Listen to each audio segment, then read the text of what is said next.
the evening, leaving your room of which you know each bit. Your house is the last before the infinite, whoever you are. Then with your eyes that wearily scarce lift themselves from the worn out doorstone, slowly you raise a shadowy black tree and fix it on the sky, slender alone.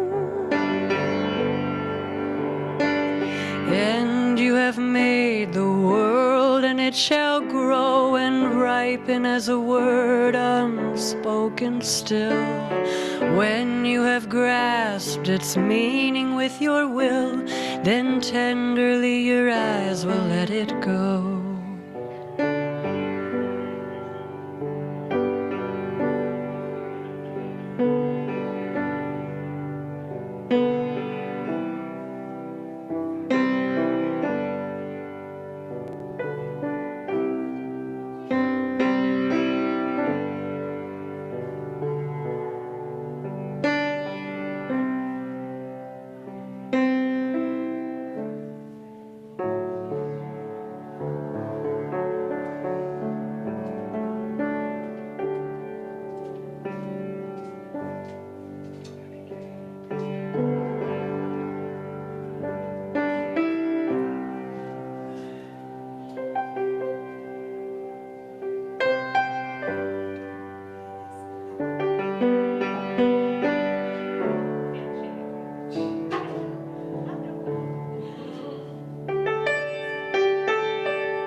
Hello and good evening, beloved community here in person as well as online.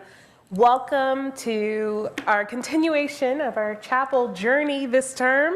Today is special and unique and exciting for many reasons. We have Caden leading us today, one of our newer students here at United. Caden is going to discuss a much needed conversation around disability and liberation theology from a non-Christian perspective. And my name is Chaplain Nikki Franz. I go by she, her pronouns. And we are excited and honored to be engaged in this very meaningful conversation that not only needs to be discussed here in our seminaries, but when we go out into the world, in our workspaces, our churches, where we're doing work of good. So without further ado, I gladly yield the chapel space to Caden. Caden, take it away. Thank you so much, Chaplain Nikki. As she said, my name is Caden Colton, and I do not have any pronouns, so please use my name instead. I am a new student at United. This is my first term at United, and I am in the Interreligious Chaplaincy program and the Ethics and Justice program. So today's chapel will be a little bit more freeform with questions and answers. And I will try and provide some resources as well for folks who might be interested.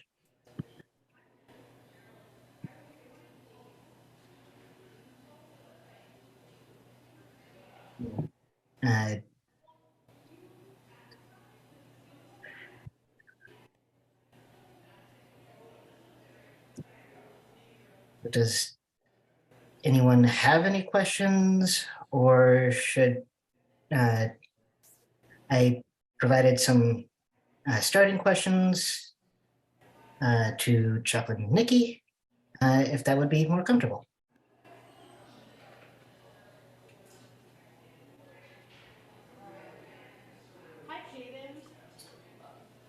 Hi, Caden. Yeah, I would recommend maybe starting with maybe a little bit more about you and the important reason for why this topic in particular you're passionate about.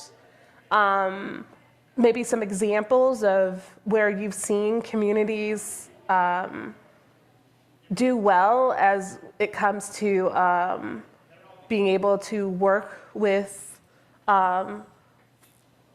folks that of this disabilities and around liberation theology? Sure. A little bit more about myself is that I grew up in northern Utah in a small town just outside of Salt Lake City. And I grew up not having a disability. I ended up growing into a few different disabilities. And that has shaped my experiences within different congregations.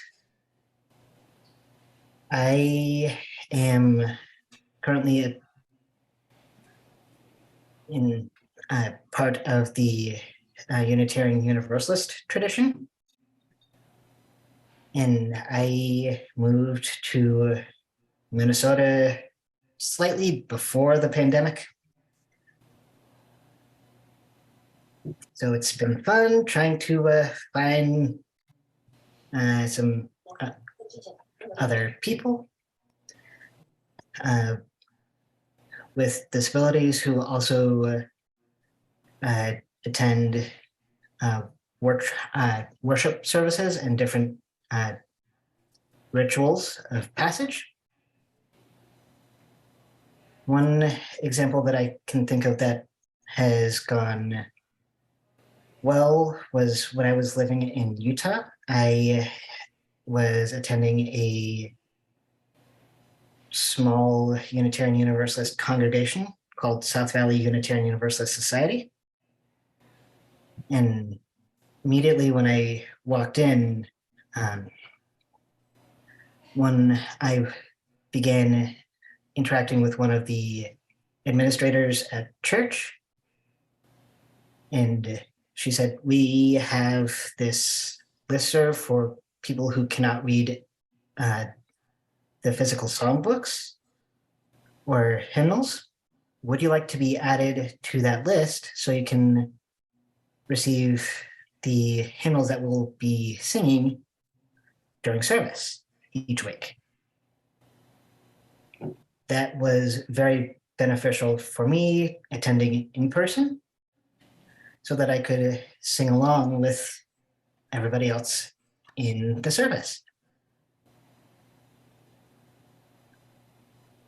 Another thing that has gone very well has been the use of closed captioning at this same congregation, in person and via Zoom, so that everyone can access what is being spoken.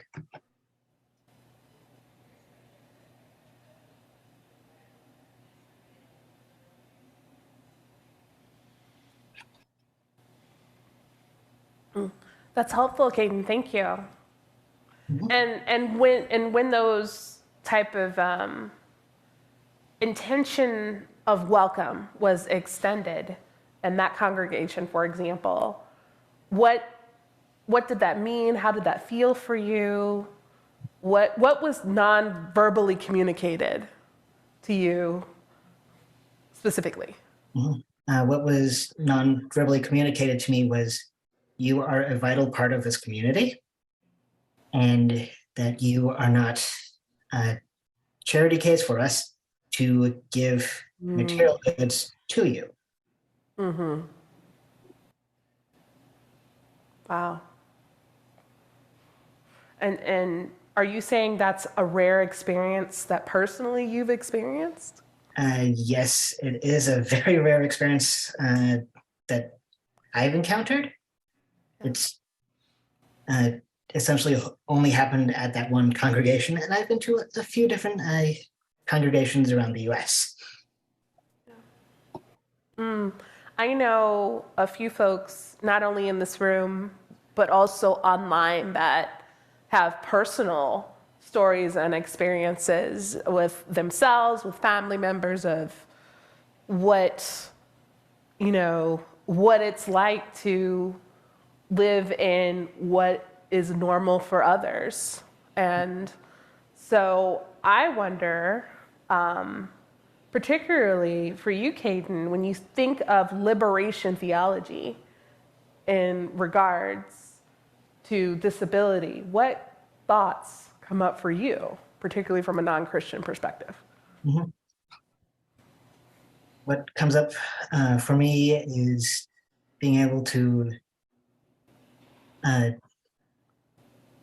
move in my body and not have it viewed as something wrong or to be corrected, but as something that is a part of my life and how I can communicate with others. And at least for me, being able to utilize American Sign Language, especially when something comes up and my own brain does not want to communicate with my mouth. Sign language is my way of still being able to communicate and connect with other people and with nature. Yeah. It's helpful. So I wanted to take a moment for folks in the room as well as folks online. There are some invitations or questions to consider. Maybe consider personally for you, maybe it's loved ones, or maybe it's imagining how, how to better support the folks that have a normal that may not be the same as ours. So one of the questions is, what are a couple of barriers you faced in a religious community specifically?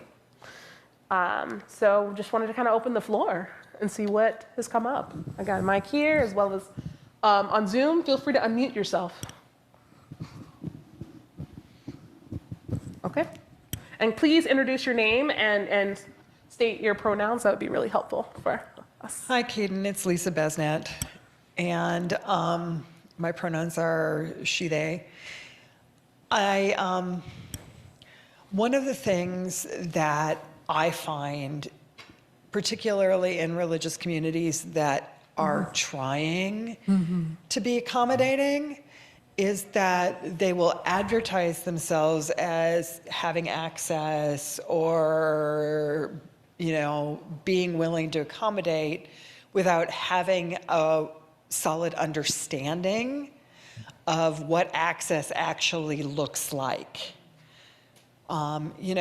It's great that you've got a ramp, but what does that do for your attendee who can only walk 5 feet at a time? Or it's lovely if you've got, somebody who's doing sign, but what about, where's your closed captioning? Those kinds of near misses are sometimes more frustrating because you want to encourage the impetus to accommodate, but at the same time the critique is so significant. And I wondered if you'd speak to that, Caden, as well. Sure. As you said, Lisa, sometimes churches and congregations do advertise, hey, we're accessible, without fully realizing not everything is architectural. And sometimes it's linguistic and social.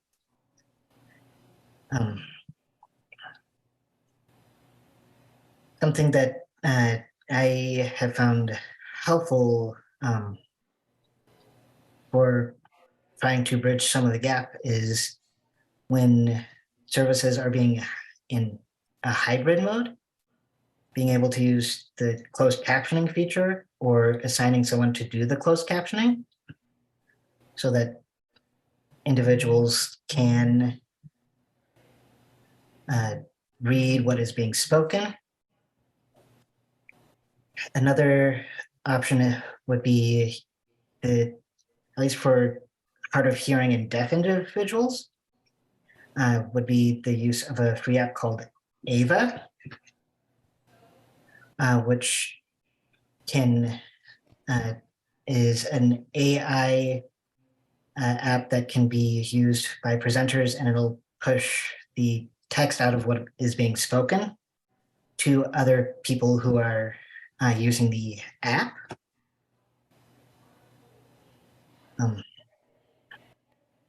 One of the other barriers that I've noticed has been around low vision and blind individuals, and not like with some of the hymnals, when spaces do have large print hymnals, sometimes the large print isn't big enough for everybody to read. And very rarely is there any Braille version of the hymnals. As I mentioned earlier, one of the solutions that was used at this small congregation in Utah was just sending the text to everybody who had a print disability so that they could participate that way.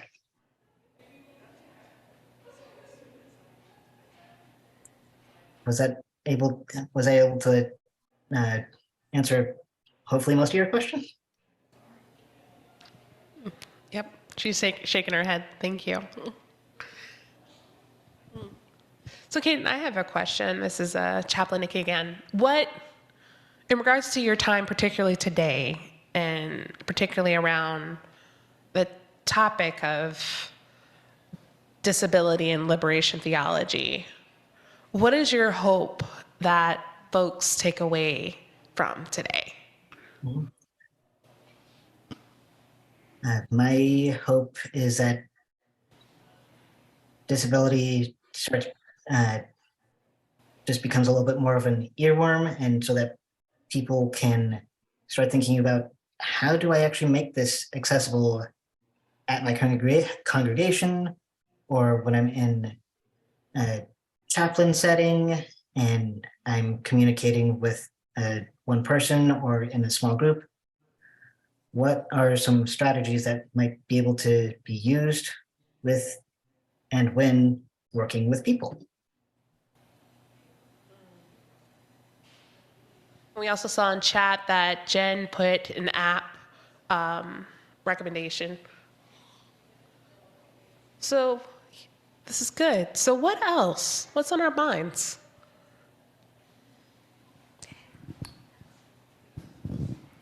Hi, I'm Catherine. I use she, her pronouns. I am in class with Caden on Tuesday night, so Caden, thanks for doing this. I am the parent of twin 27-year-old sons who were born at 26 weeks gestation in 1995, a long time ago. They were not expected to live. They both had severe brain bleeds and have overcome a lot. Our son Henry is intellectually and cognitively disabled, along with some milder physical disabilities, but he'll never live independently. He's not able to. And one of the things, Caden, that we've noticed as his parents and now legal guardians, there's so much support that we had from 0 to post-high school program. And then there's what many of us experienced as the cliff. And when you leave the support of the public school system, and we live in St. Paul, we had amazing services, you're really on your own, not just in faith communities, but certainly in the world. And for people like Henry, a lot of his disabilities are invisible more than visible. Mm-hmm. And I'm curious to know, how do you, what would be some of your dreams around communities, whether they're faith-based or not, looking for opportunities to invite folks in that are other in some way because of how they were designed. And, you know, one of the experiences that we had to work through was people feeling like the prayers for Henry's healing weren't answered, and we believe that Henry is very whole and has given so much to us, and we learned so much from him. So I would love to hear about, you know, you identified a lot of tangible, physically related disabilities and ways in which we can address that. What about some of the less visible disabilities, if you could speak to that? Sure. I think maybe one of the strategies that I've been trying to work with in my congregation has been to shift from the mindset of disabled person being charity instead of being a vital part of the community, and just switching it up to being, how can we best support you to be a vital part of this community? And recognizing that they say disabled folks do come in a wide array of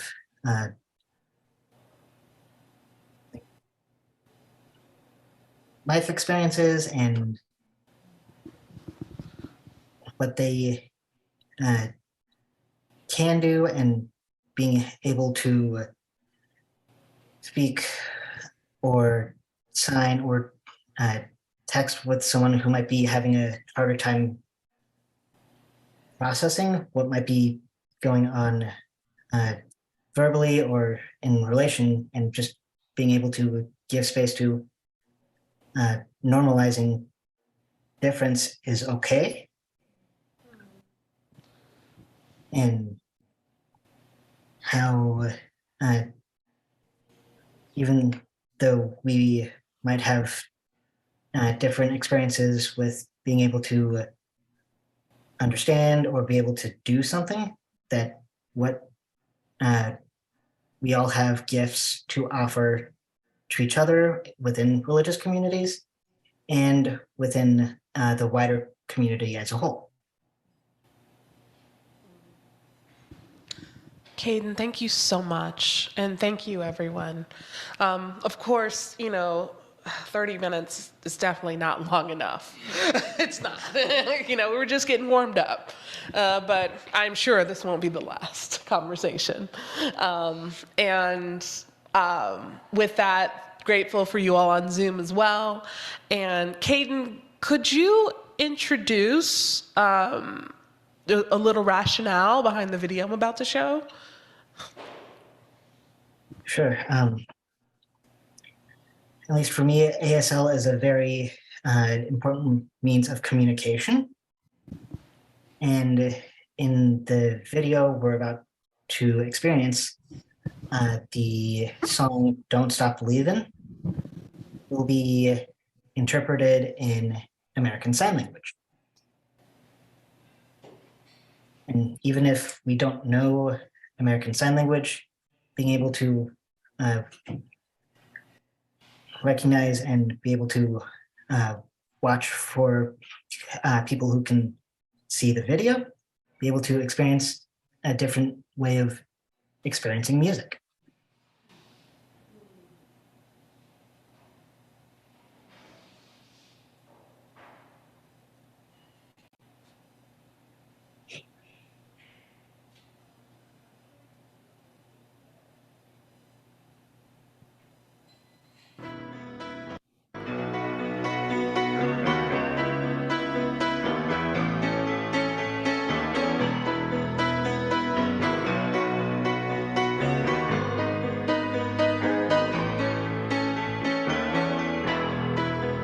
Just a small town girl living in a lonely world.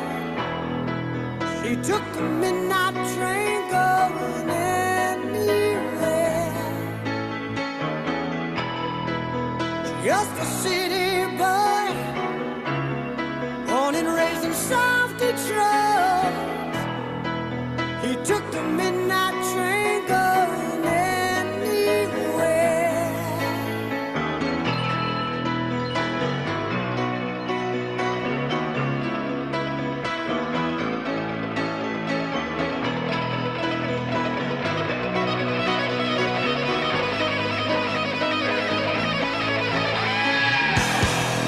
A singer in a smoky room, the smell of wine and cheap perfume.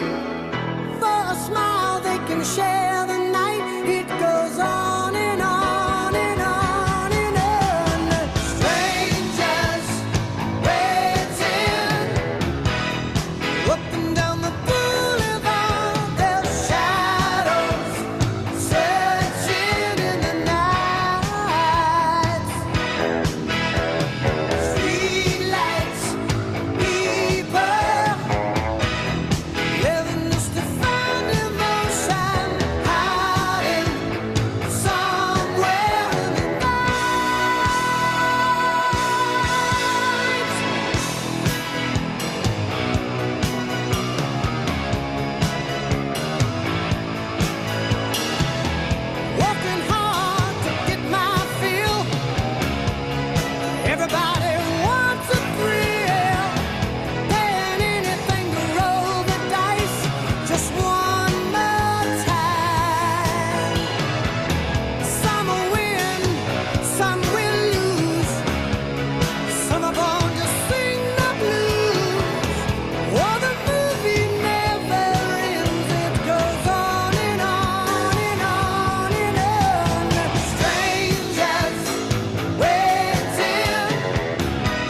kind of made my day.